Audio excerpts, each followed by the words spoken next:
Hello everyone, welcome back to my channel. ഇന്ന് January 10-ാം തീയതിയാണ്. അപ്പോൾ ഇന്നത്തെ കറണ്ട് അഫയേഴ്സാണ് ഈ വീഡിയോയിൽ ഞാൻ ഡിസ്കസ് ചെയ്യാൻ പോകുന്നത്. അപ്പോൾ നമുക്ക് ഫസ്റ്റ് ന്യൂസിലേക്ക് കടക്കാം. SBI lowers India's financial year 25 GDP growth forecast to 6.3%, below national statistical office 6.4%. അപ്പോൾ SBI ഇന്ത്യയുടെ financial year 25 GDP growth forecast 6.3% ആക്കിയിരിക്കുകയാണ്. NSO നാഷണൽ സ്റ്റാറ്റിസ്റ്റിക്കൽ ഓഫീസിൻ്റെ 6.4%-നേക്കാട്ടിലും കുറവായിട്ടാണ് SBI പ്രൊജക്റ്റ് ചെയ്തിരിക്കുന്നത്. അപ്പോൾ നമുക്ക് അതിൻ്റെ ഡീറ്റെയിൽസ് ഒന്ന് വായിക്കാം. The State Bank of India has revised its forecast for India's GDP growth in the financial year 2024-25 to 6.3%, down from the National Statistical Office projection of 6.4%. The bank attributed the downgrade to multiple economic challenges, including a slowdown in lending and manufacturing. Shortly after the Ministry of Statistics and Program Implementation released its gross domestic product projections. അപ്പോൾ അതിൻ്റെ details ഒക്കെ നിങ്ങൾക്ക് വായിക്കാം. അപ്പോൾ നമുക്ക് next ന്യൂസിലേക്ക് കിടക്കാം. Singapore leads in 2025 most powerful passports, India drops to 85th. അപ്പോൾ സിംഗപ്പൂരാണ് 2025 മോസ്റ്റ് പവർഫുൾ പാസ്പോർട്ടിലെ ലിസ്റ്റിൽ നമ്പർ 1 ആയിട്ട് വന്നിരിക്കുന്നത് സിംഗപ്പൂരാണ്. ഇന്ത്യയുടെ റാങ്ക് 85th ആണ് എന്നാണ് പറഞ്ഞിട്ടുള്ളത്. അപ്പോൾ നമുക്ക് അതിൻ്റെ ഡീറ്റെയിൽസ് ഒന്ന് വായിക്കാം. Singapore has reclaimed its place at the top of a quarterly ranking of the world's most powerful passports. Holders of this passport enjoy visa-free access to 195 out of 227 destinations worldwide, according to Henley Passport Index. അപ്പോൾ സിംഗപ്പൂരാണ് number 1 എത്തിയിട്ടുള്ളത് എന്നാണ് പറഞ്ഞിട്ടുള്ളത്. അപ്പോൾ ഈ Singapore passport hold ചെയ്യുന്ന എല്ലാവർക്കും visa free access ആണ് provide ചെയ്യുന്നത് 195 രാജ്യത്തേക്ക്. അതായത് 227 ഡെസ്റ്റിനേഷനിൽ 195 രാജ്യങ്ങളിലും വിത്തൗട്ട് വിസ ട്രാവൽ ചെയ്യാൻ പറ്റും എന്നാണ് പറഞ്ഞിട്ടുള്ളത്. Japan is second in the ranking with an open door to 193 destinations. അപ്പോൾ ജപ്പാനാണ് സെക്കൻഡ് പൊസിഷനിൽ. 193 ഡെസ്റ്റിനേഷൻസിലേക്ക് അവർക്ക് ഇതിൻ്റെ ആവശ്യമില്ല, വിസയുടെ ആവശ്യമില്ല. അപ്പോൾ അതിൻ്റെ ബാക്കി ഡീറ്റെയിൽസ് നിങ്ങൾക്ക് വായിക്കാം. നിങ്ങളിതിൻ്റെ സ്ക്രീൻഷോട്ട് എടുത്ത് വെച്ചിട്ടുണ്ടാവുമെന്ന് കരുതുന്നു. നമുക്ക് നെക്സ്റ്റ് ന്യൂസിലേക്ക് കടക്കാം. അതിന് മുമ്പ് ഇതിൻ്റെ കണ്ടിന്യൂഷൻ ഈ ഒരു പേജിലും കൂടി ഉണ്ട്. The most powerful passports of for 2025. ഏതൊക്കെയാണ് മോസ്റ്റ് പവർഫുൾ പാസ്പോർട്ട്സ്? ടോപ്പ് 10 ഇവിടെ കൊടുത്തിട്ടുണ്ട്. ഫസ്റ്റ് വരുന്നത് സിംഗപ്പൂർ, നമുക്കറിയാം 195 ഡെസ്റ്റിനേഷൻസ് വിത്തൗട്ട് വിസ ട്രാവൽ ചെയ്യാം. ജപ്പാൻ 193 രാജ്യങ്ങൾ, സെക്കൻഡ് പ്ലേസിൽ ജപ്പാനാണ്. 193 രാജ്യങ്ങളിൽ വിത്തൗട്ട് വിത്തൗട്ട് വിസ ട്രാവൽ ചെയ്യാം. നമ്പർ 3 വരുന്നത് ഷെയർ ചെയ്യുന്നത് France, Germany, Italy, Spain, Finland, south കൊറിയയാണ്. അവർക്ക് 192 കൺട്രീസിൽ വിത്തൗട്ട് വിസ ട്രാവൽ ചെയ്യാം. 4th റാങ്കിൽ വരുന്നത് Austria, Denmark, Ireland, Luxembourg, Netherlands, Sweden, Norway ആണ്. അവർക്ക് 191 കൺട്രീസിലേക്ക് ട്രാവൽ ചെയ്യാം വിത്തൗട്ട് വിസ. പിന്നെ 5th പ്ലേസിൽ വരുന്നത് 5th റാങ്കിൽ Belgium, New Zealand, Portugal, Switzerland, United Kingdom ആണ്. അവർക്ക് 190 കൺട്രീസിലേക്ക് വിതൗട്ട് വിസ ട്രാവൽ ചെയ്യാം. പിന്നെ 6th പ്ലേസിൽ വരുന്നത് ഗ്രീസ് ആൻഡ് ഓസ്ട്രേലിയയാണ്. അവർക്ക് 199 കൺട്രീസ് വിത്തൗട്ട് വിസ ട്രാവൽ ചെയ്യാം. പിന്നെ 7th പ്ലേസിൽ വരുന്നത് കാനഡയും പോളണ്ടും മാൾട്ടയാണ്. അവർക്ക് 188 കൺട്രീസിലേക്ക് അങ്ങനെ വിസ ഇല്ലാതെ ട്രാവൽ ചെയ്യാം. പിന്നെ ഹംഗറി ആൻഡ് സേഷ്യ എന്ന് പറയുന്ന രാജ്യമാണ്. 187 രാജ്യങ്ങൾക്ക് അവർക്ക് വിസ ഇല്ലാതെ ട്രാവൽ ചെയ്യാം. പിന്നെ 9th പ്ലേസിൽ വരുന്നത് എസ്റ്റോണിയയും യുണൈറ്റഡ് സ്റ്റേറ്റ്സുമാണ്. അവർക്ക് 186 കൺട്രീസിലേക്ക് വിത്തൗട്ട് വിസ ട്രാവൽ ചെയ്യാം. പിന്നെ Lithuania, Latvia, Slovenia, United Arab Emirates, ഇവർക്കൊക്കെ 185 കൺട്രീസിലേക്ക് വിത്തൗട്ട് വിസ ട്രാവൽ ചെയ്യാം. അപ്പോൾ ഇതാണ് ടോപ്പ് 10 റാങ്കിങ്ങിൽ വരുന്ന രാജ്യങ്ങൾ. അപ്പോൾ നമുക്ക് ഇതിൻ്റെ കണ്ടിന്യൂഷൻ ഈ ഒരു പേജിലും കൂടി ഉണ്ട്. അപ്പോൾ നിങ്ങൾക്ക് ഇതിൻ്റെയും കൂടി സ്ക്രീൻഷോട്ട് എടുത്ത് വെക്കാം, നിങ്ങൾക്കിത് വായിച്ചു നോക്കാം. അപ്പോൾ നമുക്ക് നെക്സ്റ്റ് ന്യൂസിലേക്ക് കിടക്കാം. Mirae asset launches small cap fund, targets India's high growth segment.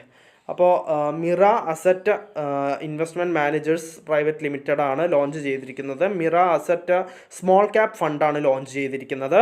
And open ended equity scheme focusing predominantly on small cap Stokes.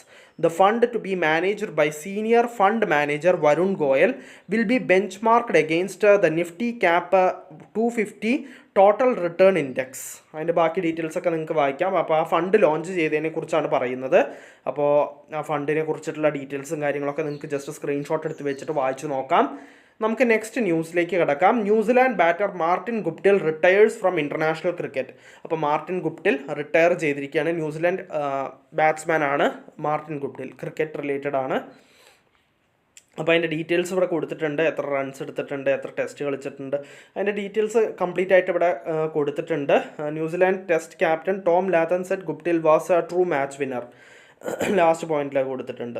അപ്പോൾ നമുക്ക് നെക്സ്റ്റ് ന്യൂസിലേക്ക് കിടക്കാം. Indo Pak war veteran Havildar Baldev Singh passes away in Rajouri at 93. 93ാമത്തെ വയസ്സിൽ Indo Pak war വെറ്ററനായ ഹവൽദാർ ബൽദേവ് സിംഗ് അന്തരിച്ചു എന്നാണ് പറഞ്ഞിട്ടുള്ളത്. അപ്പോൾ നമുക്ക് അതിൻ്റെ ഡീറ്റെയിൽസ് ഒന്ന് വായിക്കാം.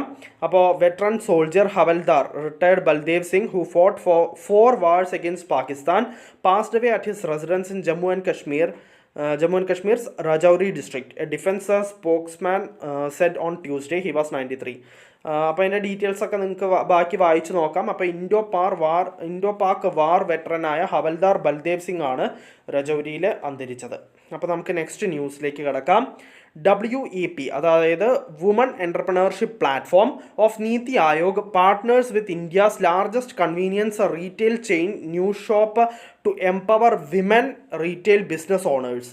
അപ്പോൾ woman entrepreneurship platform of NITI Aayog partner ചെയ്തിരിക്കുകയാണ് India's largest convenience retail chain New Shop to empower woman retail business ഓണേഴ്സിനെ എംപവർ ചെയ്യാൻ വേണ്ടിയിട്ട്. അപ്പോൾ അതിൻ്റെ ഡീറ്റെയിൽസ് നിങ്ങൾക്ക് വായിക്കാം. നിങ്ങളിതിൻ്റെ സ്ക്രീൻഷോട്ട് എടുത്ത് വെച്ചിട്ടുണ്ടാവും എന്ന് കരുതുന്നു. ഇതിൻ്റെ കണ്ടിന്യൂഷൻ ഈ ഒരു പേജിലും കൂടി ഉണ്ട്. ഇതും കൂടി നിങ്ങൾക്ക് സ്ക്രീൻഷോട്ട് എടുത്ത് വെച്ചിട്ട് വായിച്ച് നോക്കാം. നമുക്ക് നെക്സ്റ്റ് ന്യൂസിലേക്ക് കിടക്കാം. Credex receives RBI's final nod to launch TREDS platform DTX. അപ്പോൾ ക്രെഡെക്സിന് RBIയുടെ ഫൈനൽ നോഡ് കിട്ടിയിരിക്കുകയാണ്. TREDS എന്ന് വെച്ച് കഴിഞ്ഞാൽ ട്രേഡ് റിസീവബിൾസ് ഡിസ്കൗണ്ടിങ് സിസ്റ്റമാണ്. ആ ഒരു platform under DTX domestic trade എക്സ്ചേഞ്ചിൽ കിട്ടിയിരിക്കുകയാണ്. അതിൻ്റെ അപ്രൂവലാണ് ഇപ്പോൾ ക്രെഡെക്സിന് RBIയുടെ അടുത്ത് നിന്ന് കിട്ടിയിട്ടുള്ളത്. അപ്പോൾ നമുക്കതിൻ്റെ ഡീറ്റെയിൽസ് ഒന്ന് വായിച്ച് നോക്കാം. Credex, India's largest supply chain finance platform, has secured the Reserve Bank of India's final approval to commercially launch its trade receivables discounting system platform under the brand name DTX Domestic Trade Exchange. This milestone positions Credex as the 5th RBI regulated TREDS platform in the country. അപ്പോൾ അതിൻ്റെ ബാക്കി details ഒക്കെ നിങ്ങൾക്ക് വായിച്ച് നോക്കാം. നിങ്ങളിതിൻ്റെ screenshot എടുത്ത് വെച്ചിട്ടുണ്ടാവും എന്ന് കരുതുന്നു. അപ്പോൾ ഇതിൻ്റെ കണ്ടിന്യൂഷൻ ഈ ഒരു പേജിലും കൂടി ഉണ്ട്. ഇതിൻ്റെയും കൂടി സ്ക്രീൻഷോട്ട് നിങ്ങൾക്ക് എടുത്ത് വെക്കാം. നമുക്ക് നെക്സ്റ്റ് ന്യൂസിലേക്ക് കിടക്കാം. India and US to jointly manufacture interoperable sonobuoys for navy. അപ്പോൾ ഇന്ത്യയും US കൂടിയിട്ട് ജോയിൻ്റ്ലി മാനുഫാക്ചർ ചെയ്യാൻ പോവുകയാണ് ഇൻ്റർഓപ്പറബിൾ സോണോബോയ്സ് ഫോർ നേവിക്ക് വേണ്ടിയിട്ട്. അപ്പോൾ അതിൻ്റെ ഡീറ്റെയിൽസ് ഒന്ന് വായിക്കാം. In a significant development, India and the US announced cooperation on a co-production of a US sonobuoys for undersea domain awareness for the Indian Navy, a high-end technology that allows tracking submarines in deep seas and oceans. അപ്പോൾ ഇത് എന്തിനാണെന്ന് വെച്ച് കഴിഞ്ഞാൽ deep സീസിലും അതേപോലെ ഓഷ്യൻസിലും ഒക്കെ ഉള്ള സബ്മറൈൻസിനെ track ചെയ്യാൻ ഇത് സഹായിക്കുന്ന ഒരു എക്യുപ്മെൻ്റാണ് ഈ സോണോബോയ്സ്. അതിൻ്റെ ഡീറ്റെയിൽസ് ഇവിടെ കൊടുത്തിട്ടുണ്ട്. നിങ്ങൾക്കിത് വായിച്ച് നോക്കാം. ബാക്കി ഡീറ്റെയിൽസ് നിങ്ങൾക്ക് വായിക്കാം. നിങ്ങളിതിൻ്റെ സ്ക്രീൻഷോട്ട് എടുത്ത് വെച്ചിട്ടുണ്ടാവും എന്ന് കരുതുന്നു. നമുക്ക് നെക്സ്റ്റ് ന്യൂസിലേക്ക് കിടക്കാം. Tuhin Kanta Pandey appointed revenue secretary. Arunish Chawla takes over as DIPAM secretary. അപ്പോൾ തുഹിൻ കാന്ത പാണ്ഡെ അപ്പോയിൻ്റ് ആയിരിക്കുകയാണ്, റവന്യൂ സെക്രട്ടറി ആയിട്ടാണ് അപ്പോയിൻ്റ് ആയിരിക്കുന്നത്. അതേപോലെ അരുണീഷ് ചൗള ഇപ്പോൾ DIPAM, അതായത് എന്താ പറയുക, department of investment and public asset മാനേജ്മെൻറ്റിൻ്റെ സെക്രട്ടറി ആയിട്ടും ടേക്ക് ഓവർ ചെയ്തു എന്നാണ് പറഞ്ഞിട്ടുള്ളത്. അപ്പോൾ അതിൻ്റെ ഡീറ്റെയിൽസ് ഇവിടെ കൊടുത്തിട്ടുണ്ട്. നിങ്ങൾക്കിത് വായിച്ചു നോക്കാം. നിങ്ങളിതിൻ്റെ സ്ക്രീൻഷോട്ട് എടുത്ത് വെച്ചിട്ടുണ്ടാവും എന്ന് കരുതുന്നു. അപ്പോൾ നമുക്ക് നെക്സ്റ്റ് ന്യൂസിലേക്ക് കിടക്കാം. Animal Welfare Board of India and NALSAR University sign MOU to train animal welfare representatives in Hyderabad. അപ്പോൾ animal welfare board of India AWBIയും അതേപോലെ നാൽസാർ യൂണിവേഴ്സിറ്റിയും ഒരു MOU സൈൻ ചെയ്തിരിക്കുകയാണ്. അനിമൽ വെൽഫെയർ റെപ്രസെൻറ്റേറ്റീവ്സിനെ ട്രെയിൻ ചെയ്യാൻ വേണ്ടിയിട്ടുള്ള MOU ആണ് സൈൻ ചെയ്തിട്ടുള്ളത്. അപ്പോൾ അതിൻ്റെ ഡീറ്റെയിൽസ് നമുക്കൊന്ന് വായിച്ചു നോക്കാം. The animal welfare board of India, a statutory body of the department of animal husbandry and dairying, ministry of fisheries, animal husbandry and dairying, entered into a memorandum of understanding with NALSAR university of law in Hyderabad. The MOU formalized a strategic partnership aimed at providing high-quality professional legal training to civil society members who support district society for prevention of cruelty to animals and state animal welfare boards in their efforts to assist animals. അതിൻ്റെ ബാക്കി details ഒക്കെ നിങ്ങൾക്ക് വായിക്കാം. അപ്പോൾ രണ്ട് organisation, അതായത് animal welfare board of ഇന്ത്യയും അതേപോലെ നാൽസാർ യൂണിവേഴ്സിറ്റിയും കൂടിയിട്ടാണ് ഹൈദരാബാദ് വെച്ചിട്ട് ഈ ഒരു എഗ്രിമെൻറ്റ് MOU സൈൻ ചെയ്തിട്ടുള്ളത്. ആനിമൽ വെൽഫെയർ റെപ്രസെൻറ്റേറ്റീവ്സിനെ ട്രെയിൻ ചെയ്യാൻ വേണ്ടിയിട്ടുള്ള MOU ആണ് സൈൻ ചെയ്തിട്ടുള്ളത്. അതിൻ്റെ ബാക്കി ഡീറ്റെയിൽസ് നിങ്ങൾക്ക് വായിക്കാം. നിങ്ങളിതിൻ്റെ സ്ക്രീൻഷോട്ട് എടുത്ത് വെച്ചിട്ടുണ്ടാവും എന്ന് കരുതുന്നു. അപ്പോൾ നമുക്ക് നെക്സ്റ്റ് ന്യൂസിലേക്ക് കിടക്കാം. Consistent info systems launches gold series CCTV SMPS advanced power solutions for surveillance systems. അപ്പോൾ സർവൈലൻസ് സിസ്റ്റം CCTV കാര്യങ്ങളൊക്കെ വേണ്ടിയിട്ട് അഡ്വാൻസ്ഡ് പവർ സൊല്യൂഷൻസ് ആണ് ലോഞ്ച് ചെയ്തിരിക്കുന്നത്. കൺസിസ്റ്റൻറ്റ് ഇൻഫോ സിസ്റ്റംസ് ആണ് ലോഞ്ച് ചെയ്തത്. ഗോൾഡ് സീരീസ് CCTV SMPS ആണ് ലോഞ്ച് ചെയ്തിട്ടുള്ളത്. അതിൻ്റെ ഡീറ്റെയിൽസ് നമുക്കൊന്ന് വായിക്കാം. Consistent info systems, one of India's fastest growing IT and surveillance brands, has unveiled it's latest innovation, the gold series CCTV SMPS, designed to meet the power demands of modern surveillance systems. The Gold series offers reliable, efficient and secure power solutions for both residential and commercial applications. അതിൻ്റെ details ഒക്കെ നിങ്ങൾക്ക് വായിക്കാം. പിന്നെ the gold series boasts impressive technical specifications including, അതിൻ്റെ specifications ആണ് ഈ താഴെ കൊടുത്തിരിക്കുന്നത്. Input voltage range AC 150 to 275 volt, പിന്നെ ഇൻപുട്ട് ഫ്രീക്വൻസി 50 ഹെർട്സ്, പിന്നെ efficiency 85% at full load, 230 watts AV, പിന്നെ ഔട്ട്പുട്ട് വോൾട്ടേജ് 12 വോൾട്ട് DC ±5%. അതൊക്കെ നിങ്ങൾക്ക് വായിച്ചു നോക്കാം. ഇതിനെക്കുറിച്ച് കൂടുതലായിട്ട് പറയാനൊന്നുമില്ല. കാരണം എന്താണെന്ന് വെച്ച് കഴിഞ്ഞാൽ ഇപ്പോൾ ഇതിൽ ഇമ്പോർട്ടൻ്റ് ആയിട്ടുള്ളത് കൺസിസ്റ്റൻറ്റ് ഇൻഫോ സിസ്റ്റംസ് ആണ് ലോഞ്ച് ചെയ്തിട്ടുള്ളത്, ഗോൾഡ് സീരീസ് CCTV SMPS. അപ്പോൾ നമുക്ക് നെക്സ്റ്റ് ന്യൂസിലേക്ക് കിടക്കാം. In a first CRPF launches public adoption of retired force dogs.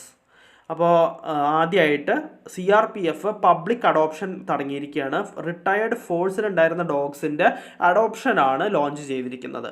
അതിൻ്റെ ഡീറ്റെയിൽസ് ആണ് ഇവിടെ കൊടുത്തിരിക്കുന്നത്. നിങ്ങൾക്കിത് വായിച്ചു നോക്കാം. നിങ്ങളിതിൻ്റെ സ്ക്രീൻഷോട്ട് എടുത്ത് വെച്ചിട്ടുണ്ടാവും എന്ന് കരുതുന്നു. നമുക്ക് നെക്സ്റ്റ് ന്യൂസിലേക്ക് കിടക്കാം. PhonePe and ICICI launch 59 rupees insurance plan for train and bus travellers, 99 rupees for flights. അപ്പോൾ ഫോൺപേ ലോഞ്ച് ചെയ്തിരിക്കുക, ഫോൺപേ അതേപോലെ ICICIയും കൂടിയിട്ട് ലോഞ്ച് ചെയ്തിരിക്കുകയാണ് 59 rupees insurance plan for train and bus ട്രാവലേഴ്സിന് വേണ്ടിയിട്ട്, 99 ഫോർ ഫ്ലൈറ്റ്സ്, 99 രൂപ ഫ്ലൈറ്റ്സിന് വേണ്ടിയിട്ട്. അതിൻ്റെ ഡീറ്റെയിൽസ് ഇവിടെ കൊടുത്തിട്ടുണ്ട്. നിങ്ങൾക്കിത് വായിച്ചു നോക്കാം. നിങ്ങളിതിൻ്റെ സ്ക്രീൻഷോട്ട് എടുത്ത് വെച്ചിട്ടുണ്ടാവും എന്ന് കരുതുന്നു. നമുക്ക് നെക്സ്റ്റ് ന്യൂസിലേക്ക് കിടക്കാം. Goa government launches Bima Shakti Yojana. അപ്പോൾ ഗോവ ഗവൺമെൻറ് ഭീമാ ശക്തി യോജന ലോഞ്ച് ചെയ്തിരിക്കുകയാണ്. അതിൻ്റെ ഡീറ്റെയിൽസ് ഇവിടെ കൊടുത്തിട്ടുണ്ട്. നിങ്ങൾക്കിത് വായിച്ചു നോക്കാം. അപ്പോൾ Goa chief minister Pramod Sawant launched the Bima Shakti Yojana, Bima Sakhi Yojana in a state with the aim of providing insurance for all. With this, Goa became the second state after Haryana to launch its flagship scheme envisioned by Prime Minister Narendra Modi, a government release said. അതിൻ്റെ ബാക്കി details നിങ്ങൾക്ക് വായിച്ചു നോക്കാം. നിങ്ങളിതിൻ്റെ screenshot എടുത്ത് വെച്ചിട്ടുണ്ടാവും എന്ന് കരുതുന്നു. നമുക്ക് നെക്സ്റ്റ്, അപ്പോൾ ഇന്നത്തെ കറണ്ട് അഫയേഴ്സിൽ ഇത്രയേ ഉള്ളൂ. ഒരുവിധം എല്ലാ ഇമ്പോർട്ടൻറ്റ് ന്യൂസും ഞാൻ ഡിസ്കസ് ചെയ്തിട്ടുണ്ട്. നമുക്കപ്പോൾ നാളത്തെ കറണ്ട് അഫയേഴ്സിൽ വീണ്ടും കാണാം. So bye everyone.